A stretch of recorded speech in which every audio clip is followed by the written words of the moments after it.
All right, so sticking with animation a little bit longer, Ricardo, you will talk about the series. I did not get around to watching this, Sure. unfortunately, even though it came out literally last week times I was recording here. But at the moment, I've been hearing some buzz where like people Yep. are actually like surprised by this, especially with it being a Netflix release, man. So at the moment, I'm expecting this to be probably one of the most you know celebrated animated films or films perhaps of this year. But Ricardo, Yep. you tell me if they're wrong or not. But yeah, what is CBS about? So CBS is about this basically is this little girl. She you know for well okay, so for hundreds of years these beasts be running havoc onto the lands, right? It's this generic kind of land with it's like king and queen, so you're not sure it could be like Spain maybe or sure, but they're unclear as to what this world is. I would like to think it's the future of Pirates of Dark Waters, but whatever, right? But yeah, Ah, they, big show, boy. Big show, big yeah. show.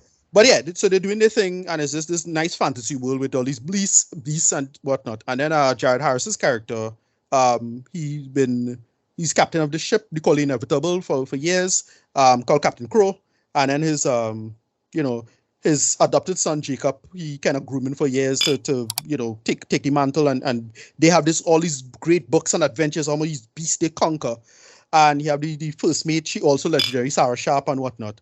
And so they return home, and the main character, this girl called Macy, discovers that she wants to be a pirate as well, a hunter. And they go out, and she end up getting accepted, but I forget why exactly, because I think it's just she just proved herself well to the captain, to Captain Crow, and he's like, yeah, come along. And so they end up clashing with this big red monster, the main character you see on the poster, they call it the Red Blaster. And they she and Jacob, right, Macy and Jacob get separated because of the attack. They're presumed dead, and basically Captain Crow wants revenge on the Seabees. But what happens is that you learn they go on uh, the island with a lot of the animals, and you learn that well the Seabees is actually pretty nice, all things considered. And they probably the history about these animals probably they get that wrong, and you're wondering if it's not only they got it wrong, but it's probably outright propaganda to use to control people over time.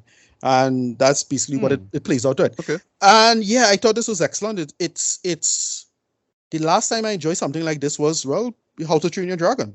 We And have I was thinking about that Yeah, pretty much. exact show while you were Yeah, yeah. talking. What this does, like that, it does the whole verisimilitude for fake creatures well, right? The idea of you have a fantastical creature, and then you make it as realistic as possible with a fantastical creature, much like how that did, a whole ethology of dragons. This does ethology for these sea creatures. These creatures are not real, but if they were real, they'd probably look and behave like this. That's the idea, and they nail it. And then Macy as a main character, and Macy and Jacob together, fantastic. Like I really really enjoyed the voice acting in this. Carl Urban is excellent. I forget her name, Zara's Angel Hito, I think is her name. She is the voice for Macy. She's pretty good as well, All right. and they just really really make it work in terms of the storytelling and what they were trying to go for. I thought this was excellent. Just fantastic characterization, a good message, the central message of it, and not spoiler, but the message is something like you can be a hero, but a hero can still be wrong. Um, Ah. it's a great, like, especially for our times, how what we're going through. A lot of our social upheaval is just a lot of it is just simply, hey, people who you thought was good, not so good, right? Or you have to kind of reframe them or recontextualize them historically, right? Some people are outright monsters, other people kind of half and half, right? And you could have a nuanced conversation about that, and they did that. Captain Crow's character is like that. He starts off as a good guy, and then he becomes a bad guy, and then what they do with it ultimately at the end is excellent. And what they do, the side characters were great. Animation, style. I love this. It really works and cuts together really well. And then it's just an overall fantastic product. It's probably my favorite thing since Klaus, on Netflix, Well, right? yeah, right. Klaus was great actually. Klaus I was haven't seen great. that Yeah. since it came out. Right. I watched it one more time after that, and just to see, just for technical reasons and that kind of just research reasons. But yeah, this was really really solid stuff for me. great characterization, great, just generally good material overall. Fantastic voice acting. One thing that was noticeable is that the thing with to be, there's a kind of open secret in animation, but to be a good animator, you need to be a good actor. And a lot of animators are not good actors in that sense. So what has ended up happening is that they'll have characters behaving over the top ways and, over animated. Now, that's a kind of historical problem. No, it really feels like people, how they'll be behaving in that situation. They really think it out in terms of, we could have a lot of fantastic set pieces of characters moving up and down. And there's a lot of Pirates of the Caribbean. Like, when a pulley will pull somebody up and they go down. And they have these like a lot of that like what Pirates master. These great set pieces. They have a lot of that. And it does that really, really well with the conceits of the storyline and how it flows. And then when they settle down for slower moments with characters having to self-reflect, it's great because the main character, Carl Urban's character, Jacob, have to self-reflect about, how his relationship with the animals and what's going on there. And then when you find out what's going on with respect to the relationship with royalty, and you have to reframe, a perspective as that. And it's very, systemic, issues in terms of the politics, right? Right. Not woke or anything or that nonsense, but they just do a solid story in terms of reframing the world. Rating, I will have to give this a very high score. I really, really enjoyed it. 9 out of 10. I thought this was excellent. It just framed really well. Main character is the one who say Macy Brumble is a fantastic character. Voice acting was great. Everybody was good. Jared Harris in particular was really impressive. It was taking me a while to figure out who it was, and like, oh shit, that Jared Harris would. Fantastic one. Marianne Jean-Baptiste, I think is Sarah Sharp, if I remember correctly. Right. But Carl Urban, Zara Angel, and Jared Harris really held it together. The three of those is the three main characters and how it flows together particularly well. And I thoroughly loved this. 9 out of 10 for me. I thought this was excellent. This definitely going to get best of the year. It's definitely going on the best of the year. All right. Well, I definitely gonna check this one out, Baya. So it's clear that Netflix have a early contender already, man, for best animated feature at the Oscars, man. I think so. Nice. I think this could get nominated. I wouldn't be surprised if it did. Yeah. Mm-hmm. So speaking of movies that are probably slept on right now, but believe me, by year's end are going to be brought up and talked about and discussed as one of the best of the year. Let's talk about the Black Phone. This is right. So I wanted to see this because as Cargill from Double Toasted, my boy Carlisle, Robert Cargill. Robert Cargill was part of Carlisle from Double Toasted. Not Double Toasted, from Spill Days, I should say. Right, Spill. Yes. But I think he was heavily. He wrote this, so it was part. One of the writers. Co-wrote it actually. Right. Alongside the director Scott Derrickson. I really couldn't find time to watch it, unfortunately. So it's a shame. But I really wanted to see this. Right. So, it's from Scott Derrickson. You may know him from films like, Exorcism of Emily Rose, Sinister, even Doctor Strange. I mean, and Doctor Strange. He was involved in that as well, too. He did The Day the Earth Stood Still, which is a movie that I avoided like the plague because, like, why would you remake such a classic film like that, even though you have I don't absolutely hate that movie, but they don't hold a candle to the original. Of course, right. Yeah. But because it's a horror, usually when it comes to horrors, you just have to be very careful about watching trailers because you don't want them to spoil what's going on, right? So in this case, I just saw glimpses. Like I was just like true story. I was just at Movie Town, like just waiting to go and buy some popcorn. And this was the first time I saw the trailer for the Black Phone. And I just saw like glimpses of it. I saw the mask, which I'll get into. It's like, okay, this looks interesting. That's what this thing is about. But I had no idea what it was about, right? But I didn't want to look at anything beyond that, right? I wanted to go in as blind as possible, right? But I was hearing a lot of great things about it, right? A lot of people, calling it the best horror of the year. Fellow collaborator Somali Polanyi actually has this up as the best horror film of 2022 thus far, right? Nice, I'll talk about that in a bit. Right? But yeah, basically, this is, again, from Scott Derrickson. This is released through, Blumhouse, so it's Universal and Blumhouse as well, too. And you can kind of tell it's a Blumhouse film because, budget-wise, it's kind of small scale, right?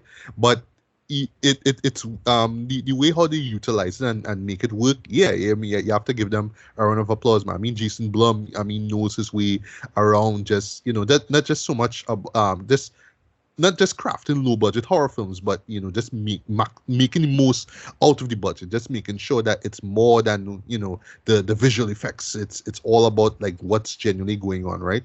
And what it is about, right? It's based off of a short story. I'll talk about that too, by a writer by the name of Joe Hill, right? So what it's about? That's King's son. Yeah. Let me see whose son it is. Stephen King's son. Oh, right. Yeah, right. Yes. Yeah. Sorry, it's his pen name. Yeah, it's right. Stephen King's son. I didn't know. Yeah. I didn't know.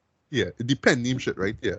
But yeah, he could have called himself Joe King, whatever. Ha ha ha, right? Anyway, so it's set in 1978, right? And we introduced to these kids, two of which are brother and sister, right? So it's Finney and Gwen, right?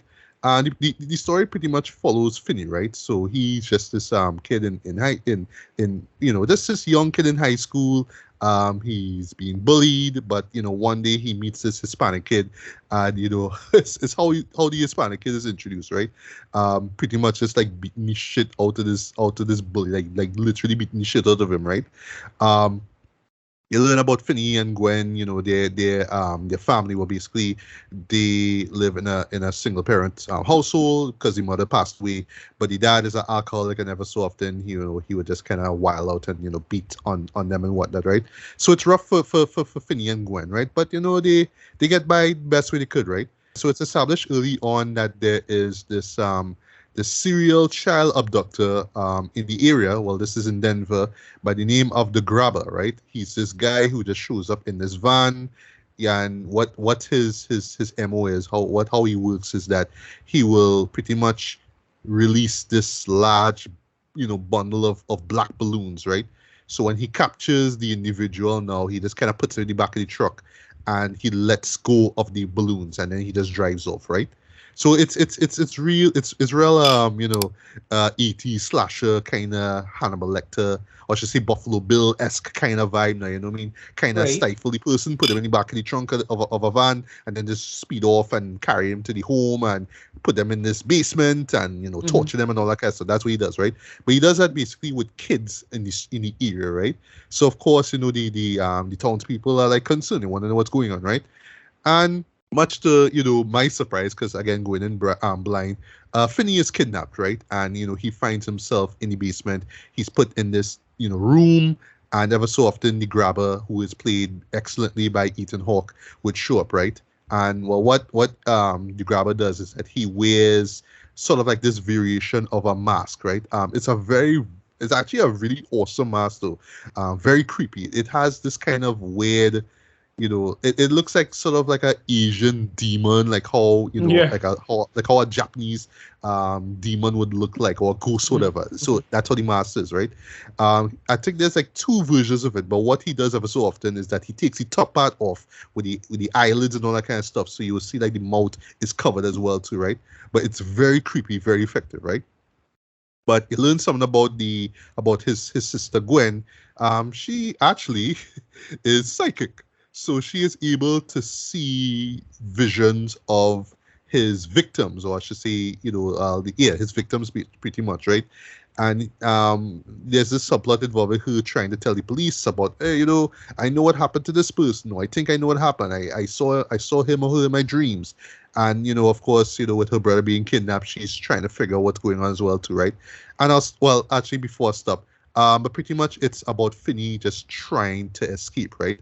And what the film is called The Black Phone is that in the room itself where he's trapped in, there's a black phone. But ever so often it rings, right? But what happens is that you learn that when the phone rings, well, all right, so early on the Grabber says that the phone doesn't work and blah, blah, blah, blah, right? But Finney is hearing the phone ringing, right? So every time he answers now, he hears these voices now, and then the voices are pretty much telling him what to do in terms of getting out of this situation. I'll stop here, right? So, color me surprised or color me impressed by this boy, because yeah, it's a good thing I went in completely blind with this, right?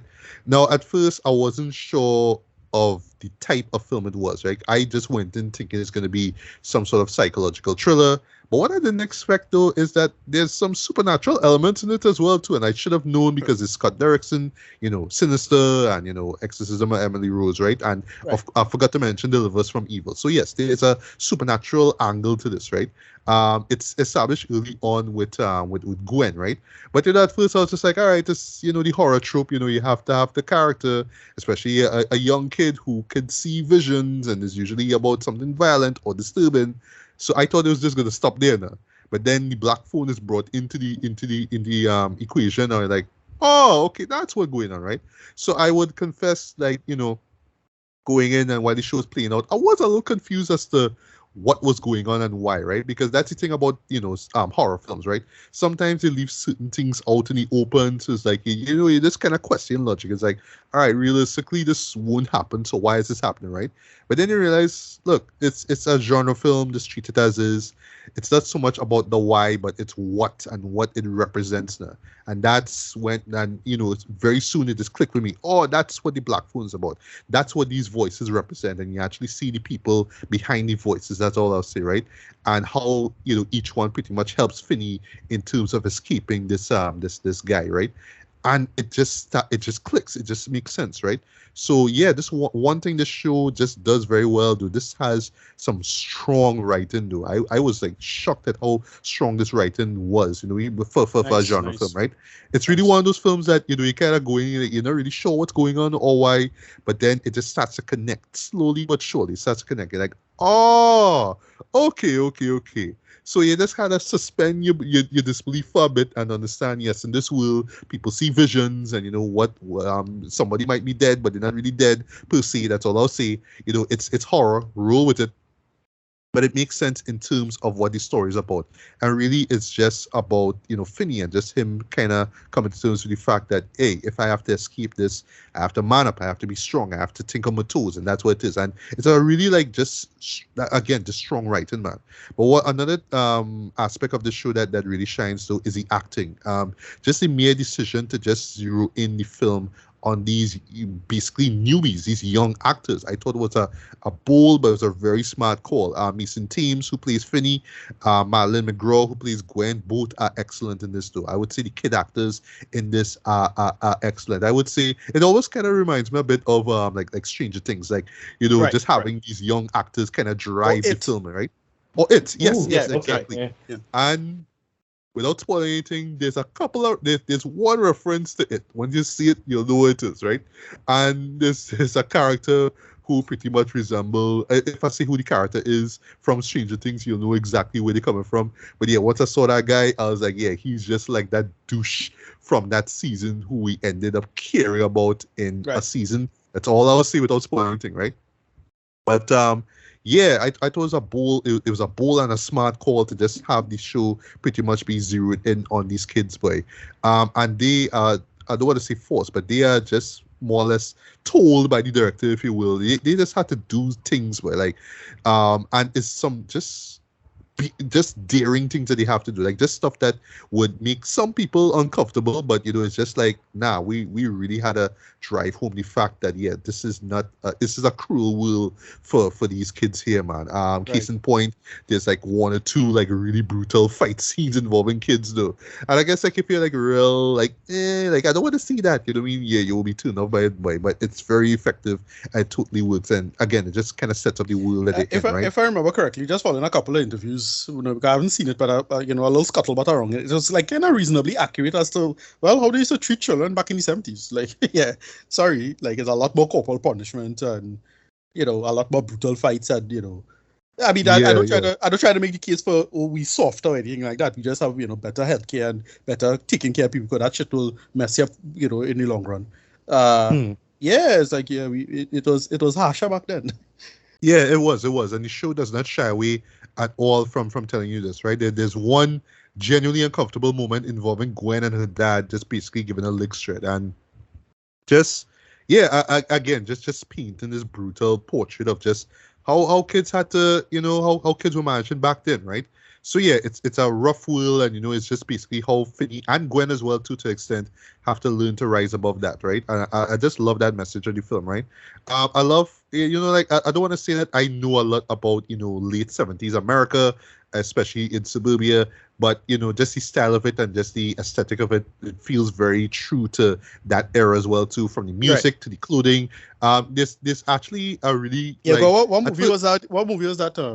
We watched last year. That was like that. San Fernando Valley. It was, I think, Paul Thomas. Oh, it was Licorice Pizza. Licorice Pizza, right? Yeah, Licorice Pizza. That was early 70s. No, I think it was mid 70s. I think it was, right. Okay. Yeah.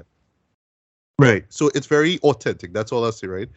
There's a very unique technique. I don't want to say unique, right? But it's how it's used, right? Where they use 16 millimeter, videography, I should say, for the visions, right? And I thought that was like at first when you see this, it's like, all right, that's kind of weird. You know what I mean? Because it's done in this kind of full documentary style. Like when you see it looks like a home movie, right? Right. But like when you at first you kind of see it, it's like, all right, what's the point of this, right? But then when you do it again, it's like, oh, that's the vision. That's how she sees it, right? But it's one of those things that the show isn't seeing. That's exactly how Gwen sees the visions.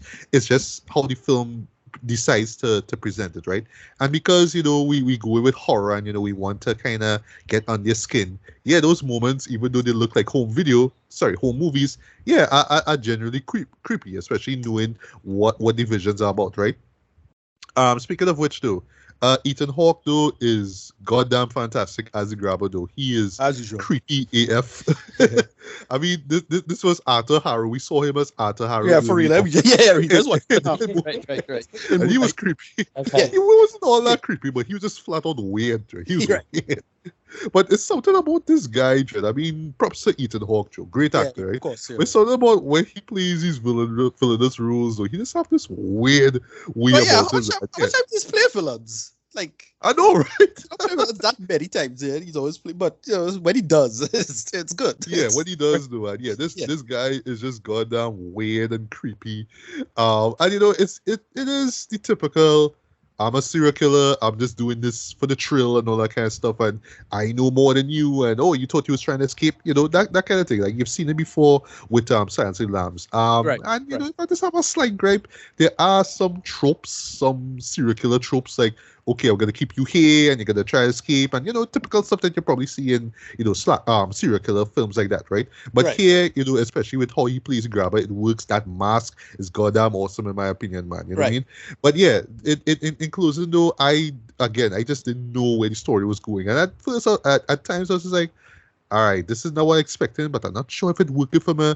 But I just say, all right, let me just shut my brain off. Let me just not shut my brain off in terms of watching mindless entertainment. But just like, all right, I'm gonna trust the show. I'm gonna trust the writing. I'm gonna trust the directing to tell me what's going on. And yeah, it did that. And then when it all ends, I'm like, yeah, like it works. So I would say, if you could go in as blind as possible, man, you will be rewarded with a really just enjoyable and just well thought out film, though. Before I get to rating, though, I would say that if you are a horror fan, you will love it. You will at least appreciate it, in terms of how it plays with certain tropes, especially in the supernatural and the psychological horror realms, right? It's not like the most original thing you will see, admittedly, right? So that is why I'm not gonna go out of my way and say this is the best horror I've seen of the year. Also, too, and this is like a criticism that many people bring up. Not that scary though, I should say not as frightening as you might think it is. Like you're not gonna get a lot of scares in this, right? It is genuinely creepy, like from start to end. Like that remains short, right?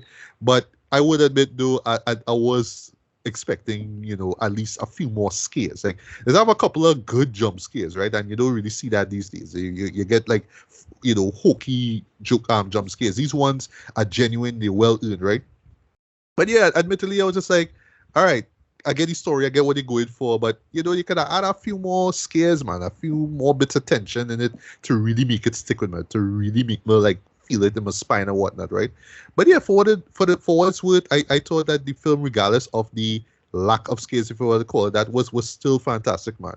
And it's amazing to is what the most amazing thing is that this is off of a short story, and you can kind of tell by when the film ends though, by the way how they stretch it out, and you're able to tell this really impressive story over the course of like what 103 minutes is just goddamn amazing in my opinion, man. So rating wise, I'm gonna give this a strong 4 out of 5, man. This is one Nice. that you should definitely check out.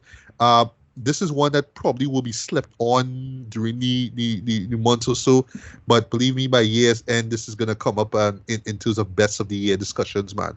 At the moment, I don't really have it up there as the best thing I've seen for the year, but I believe with the more viewings I give this, yeah, I could see it up there, man, or at least an honorable mention. But whether you're a fan of horror or not, though, if you just appreciate strong writing, genuinely strong acting, and just a creepy ass villain that you just want to see, you just want to see him get gotten rid of as soon as you will enjoy this one. So yeah, I wholeheartedly recommend checking out The Black Phone, man.